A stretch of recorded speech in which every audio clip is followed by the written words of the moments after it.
Where am I? Ah, there I am. Queen! So guys, I have not made a change. I have not made a single change to this deck. I like it the way it is. Um, so let's just go through it, yeah? I mean, you guys saw my last video. I did not expect over 100 views on the last video. That was insane. So let's just go through it, yeah?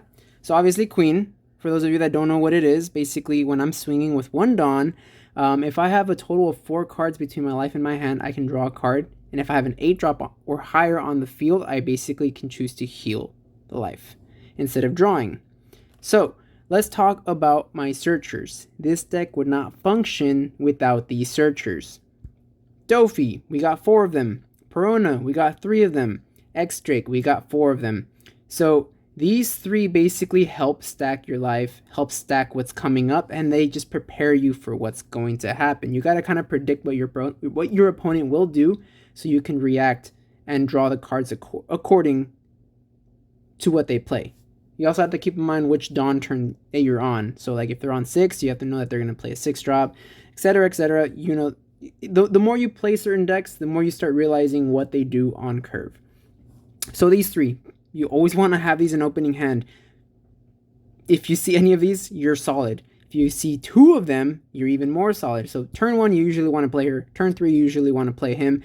When I mean by turn 3 or whatever, like I mean 3 Dawn. So like turn 1 Dawn, you want to play her. Turn 3 Dawn, you want to play Doflamingo. Turn 5 Dawn, you want to play X-Drake. And then turn 7 Dawn, you want to play this. That's just how it works. So we have our searchers here, right? And since we've already established some blockers, we have this as a blocker, this is a blocker. The other blockers we have is the Boa. This is a trigger blocker, so you kind of want to stack her into your life so you get another blocker. We have Boa and we have Brûlés. These basically do the exact same thing. There's no difference. Same attack, same cost, same trigger. No difference. So that is the blockers. We have 3 Brûlés, we have 3 Boas, 4 X-Drakes, and 4 Dofis. Those are our blockers. So after that, let's go ahead and move on to the 2Ks, shall we? So I don't run many 2Ks, and that is mainly because I run a lot of blockers. What's the point of countering out when you can counter out with blockers? If they swing at you with 9,000 and you can block with a Brûlé, why not? You know, why go out of your way to counter it? There's really no need. So that's the reason why I don't run a lot of 2Ks in this deck, is because I run so many blockers. We run 4 Begies. Come on, man, you have to stack this into your life. It's a no-brainer, and it's a 2K. But honestly, I almost never use Brûlé's ability because every time I manage to get his ability off, there's no other attacker on the field. So I almost never stack Brûlé's unless I know that we're in late game and I'm going to need it. But almost all the time I use Brûlé as a 2K counter, honestly. Hiyori. I only run 3 of her. She's normally always a 2K counter as well, but I usually use Hiyori in certain circumstances. So there are some games where you don't draw these 3, right? And you have to find other ways to find them. If you don't see them in your opening hand, you have to try to find other ways. And one of these other ways that I have of finding these things is by using Hiyori. Sometimes I'll just use a blind Hiyori, take the top life, and then maybe put like a Brûlé in there, or I'll put like a Boa in there. You get me? Or if I'm playing against like an RP Law, for instance, I'll use Hiyori and I'll put like a red rock in life, or I'll put like a gravity blade in life. Usually I want to go for red rocks in life because it bottoms a 4K, a 4 cost I meant. And I know they don't run any big bodies, so what's the point of even having red rock in hand? Just put him in life. With Hiyori, put him in life with the Queen ability, put him in life with this trigger, you know. I'm going to go into my events in just a second, but Hiyori. I actually removed a few Hioris there. But yeah, Hiyori comes in clutch. If you only have 1 life and you play a Hiyori on the field, basically you can take the top life and put one of these in life. And then the trigger is just amazing. So Hiyori can come in clutch. Don't get me wrong. So I only run 3 Hioris. Where did she even go? I guess it's fine, right? She should be around here. Where'd she go? Where art thou? I cannot find her. So, oh, there she is. So, yeah, 3 Hioris. And then we run 2 puddings. The puddings are just kind of there. If I draw them, I draw them. I usually use them for 1k counters. But against certain matchups, I will keep her in hand, or I will search for her with these guys. I will just try to find a way to have her in that 5, like when you stack the top of your deck, I try to find a way to put her in there. And I try to draw her or put in her into life so that when I take the life, I basically have her in hand. So sometimes you don't even have to heal a trigger. Sometimes you could just heal a card that you're going to need next turn, and then just put that into life, and then when you take the hit, you have that card. So there's many ways of using the Queen ability. It doesn't have to be used just for triggers. You could just put cards that you need. Like for instance, there's been instances where I put a Doflamingo into life because I know that I will be drawing a Perona next turn, and then I take the hit and I have a Doflamingo, so then I can use Perona, bottom the 5, and then use a Doflamingo, and then just keep searching for cards that you need. Get them Sanji setups. And then that ties into my next point, all right? My big bodies, I run 4 Sanjis. This deck revolves around summoning this Sanji. Summoning as many Sanjis as you freaking can. That's what this deck's about. So we run 4 Sanjis, 3 Katakuris, and 4 Yamatos. So you want to use and get the most use out of the Sanjis. So normally what I always try to do is, depending on the matchup, okay? Against Moria's and against any purple deck, or not, against Moria's and any green or like Yamato deck, any kind of green deck, you want to try to Sanji into a Katakuri, because Katakuris, the reason why I have Katakuris in this deck is to deal with Moria's and kids. Or any other really pesky, annoying card on the field, just put it into their life, at the bottom of their life, and you never have to worry about it ever again.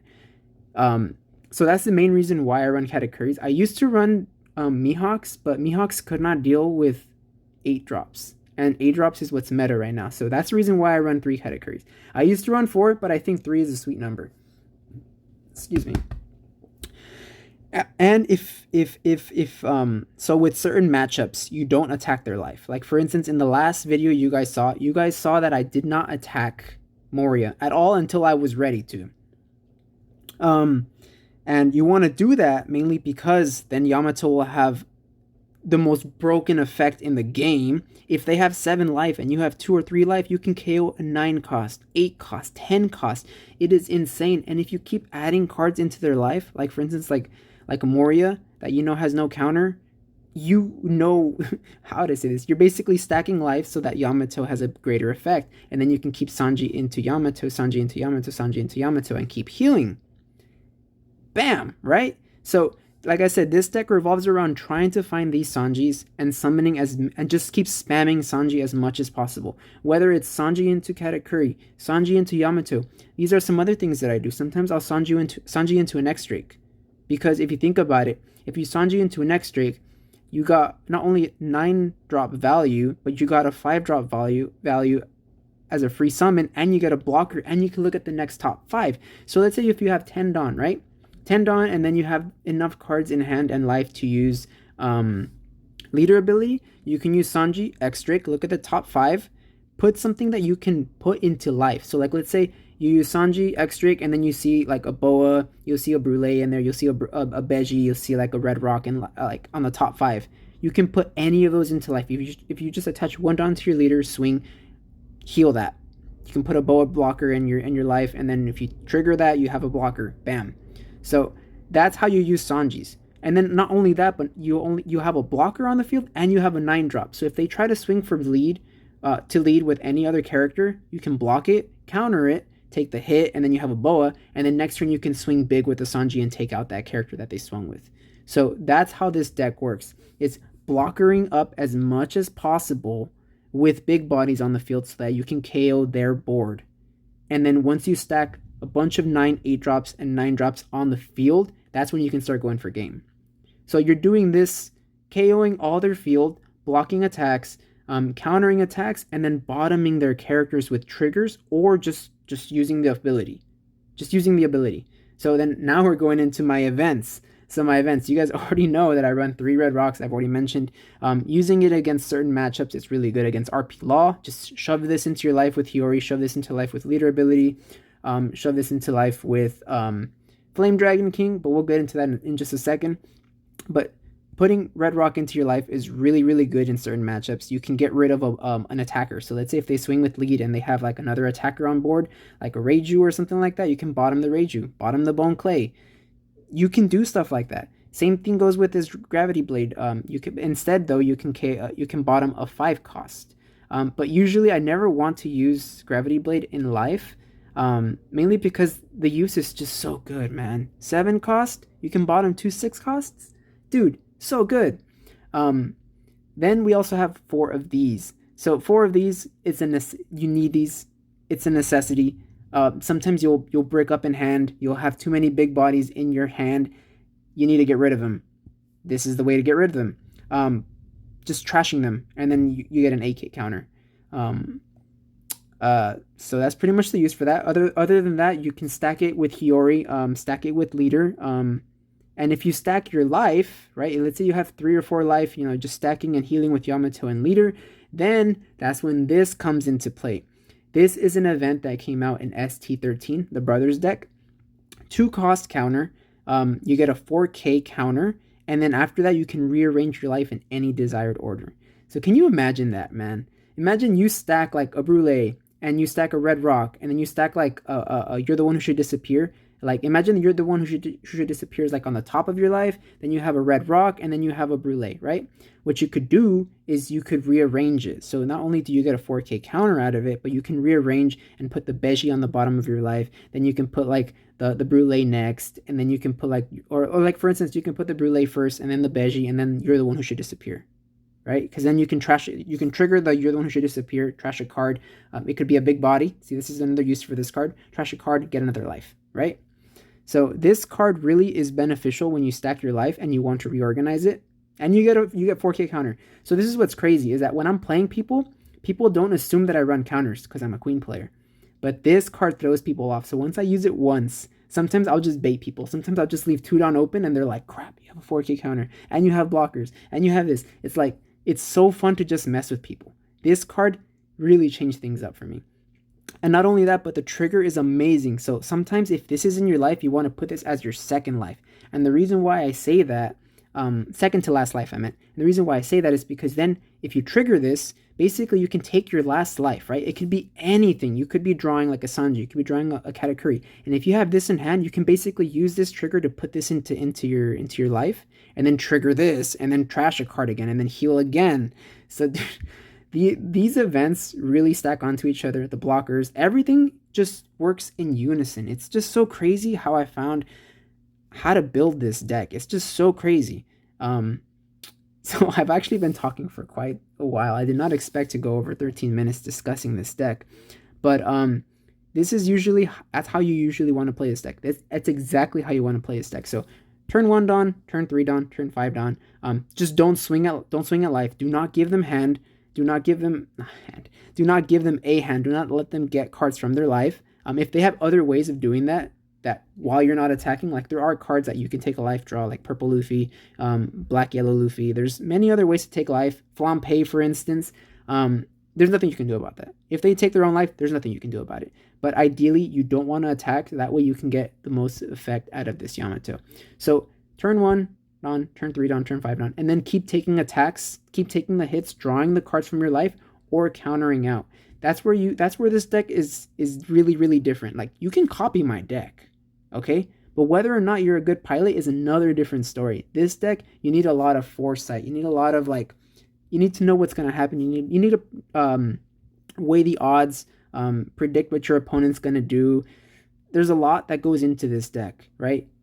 You obviously know with stacking your life. Sometimes you stack your life wrong. Sometimes you'll Yamato the wrong thing into life, or you won't even Yamato, or you can't even heal with lead because you have too many cards in hand. There are many things that can screw up this deck, and you have to take all that into account.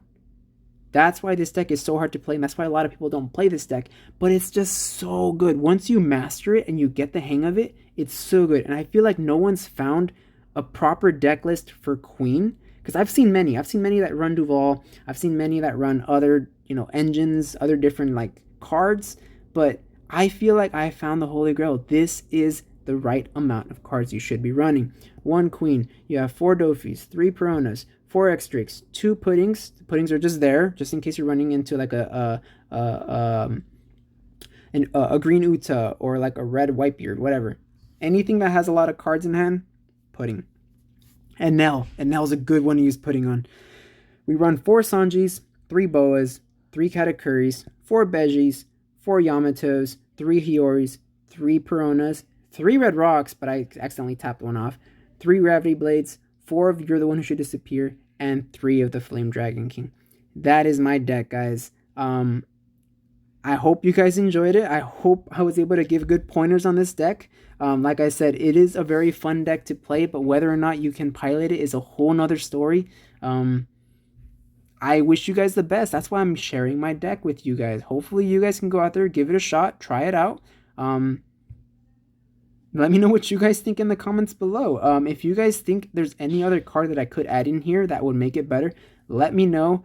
Go ahead and share me your queen lists. Let me know what you guys do. I would like to know some interesting tech that I've never done before. Let me share with you guys an interesting tech that I've done with this deck before against one of my homies.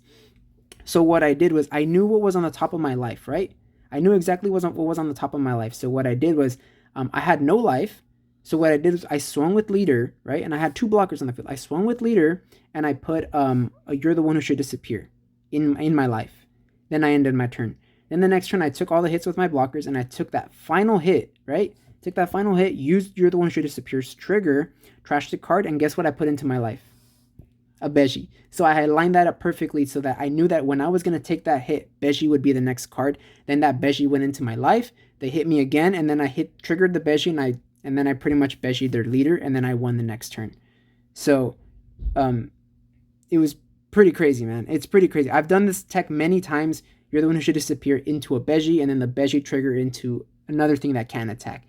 It's a really crazy tech that I've done. I don't think anyone's found that out, and I don't think it comes out that often with other decks. It only works with Queen because it's green, it's blue and yellow. There aren't many decks that help you look at what's coming up next other than blue, and there aren't any other cards that would help you heal. So this tech would only work with Queen because it's blue and yellow. But that's one of the techs that I found, and it's an amazing tech that I've done many times, and I set it up. If I can set it up, I will set it up because it's just so broken, man. You think about it. You take a hit, you trash a card, then you put another card in your life, right? Then you take that hit, and then you can Beji something. So that's 3 attacks that you took 2 attacks and you negated 1. So good, man. That's 3 attacks that you got rid of. And then I had 2 other blockers as well that turn. So that's 5 attacks that I evaded. And then I just swung big for next turn with all my big characters, and I won. So yeah, this is my Queen deck, guys. I hope you guys enjoyed this video. I wanted to play a game after this, but I did ramble on quite a bit. It's 18 minutes. I'll just upload a video after this video. I'm gonna just make this its own video. I hope you guys enjoyed it. Once again, comment, like, subscribe, whatever you want to do. I'm just here. I'm just here playing Queen. All right, guys. So once again, guys, I am BZ Queen, BZK, sorry, but I go as BZ Queen as my TCG name. I am BZK, guys. Hope you guys enjoyed this video, and I will see you guys in the next video. Peace out.